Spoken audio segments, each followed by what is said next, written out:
কমলপুৰত জমিছে বোকা ছটিওৱাৰ খেল। দুই কলিতাৰ বাকযুদ্ধত উত্তপ্ত নিৰ্বাচনী বঁটা। বিধায়ক দিগন্ত কলিতা বনাম প্ৰাক্তন বিধায়ক সত্যব্ৰত কলিতাৰ যুঁজ।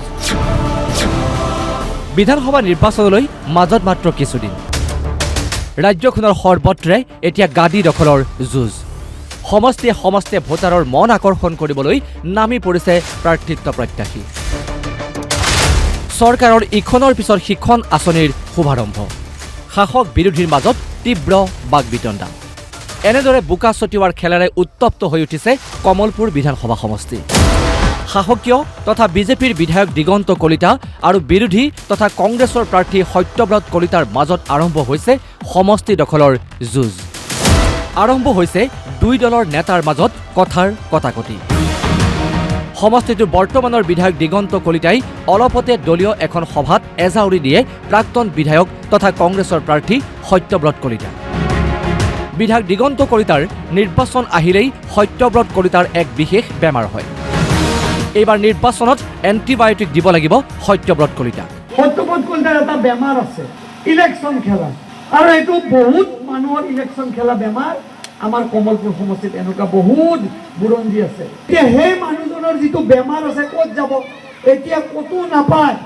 যি কংগ্ৰেছত এটাও মানুহ নাই, সেইটো দলত তেওঁ এতিয়া বিধায়ক হোৱাৰ সপোন দেখিছে। এই মানুহজনৰ এই বেমাৰ আছে, তে বেমাৰী মানুহক আমি ভালকে এণ্টিবায়টিক দিব লাগিব। কি যে আৰু ভৱিষ্যতে যাতে তেওঁ আৰু জীৱনত ৰাজনীতি নকৰে। এইবাৰ এনেকে ধুব লাগিব তেওঁক, যে ধুবি যে কাপোৰতে ধুবে সেনেকে আমি তেওঁক ধুৱাম। কেনেকে ধুৱাম? ভূতে দি। ইপিনে বৰ্তমানৰ বিধায়ক দিগন্ত কলিতাক প্ৰত্যুত্তৰ প্ৰাক্তন বিধায়ক সত্যব্ৰত কলিতা। তেওঁ বৰ্তমানৰ বিধায়কগৰাকীক উদ্দেশ্যি কয়, দিগন্ত কলিতা গীৰ গাই চুৰ চিণ্ডিকেটৰ নায়ক। ইমান দিন দিগন্ত কলিতা ডাঙৰীয়াক মই বেলেগকৈ চিনি পাইছিলোঁ। ঠিকাদাৰ দিগন্ত কলিতা, বিধায়ক দিগন্ত কলিতা হিচাপে জানে। তেওঁ গীৰ গাই চুৰি কাৰ্যৰ লগত জড়িত থকা বুলি জানে।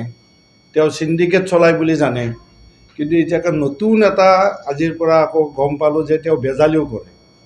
গতিকে তেওঁ কেতিয়াৰ পৰা ডাক্তৰ হ'ল, যে কাৰ কি বেমাৰ আছে তেওঁ জানিবলৈ